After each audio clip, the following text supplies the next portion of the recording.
ఓం శ్రీ మహాగణాధిపతయే నమః.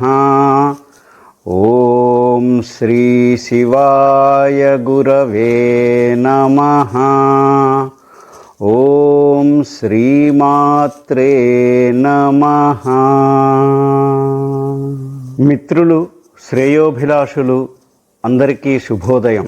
సుమారు 2 సంవత్సరాల విరామం తర్వాత ఈ విశ్వావసు శిశిరంలో మలిచిగురు వేసిన నా కవితా గాన ప్రయత్న ప్రక్రియని అందరూ ఆదరించి అభిమానించి ప్రోత్సహిస్తారని ఆశిస్తున్నాను. చిత్రభాను వసంతంలో దుబాయ్లో జరిగిన తెలుగు మహాసభల సందర్భం నుంచి నేటి వరకు మహాదేవుని కృపతో నా ఆజన్మాంతం నా గీత రచనలకి సవరణాత్మక సూచనలు అందించే నా శ్రేయోభిలాషి గురుతుల్యులు శ్రీ ఆదిపట్ల కామేశ్వర శర్మ గారికి సదా రుణానుబంధుణ్ణి. అయినా కూడా ఈ ప్రయత్నంలో తెలిసి తెలియక దొర్లే దోషాలు సహృదయంతో మన్నించమనవి.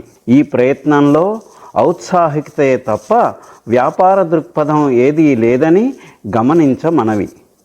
మీ శివకుమార్ ధవళ, వారణాసి నుండి.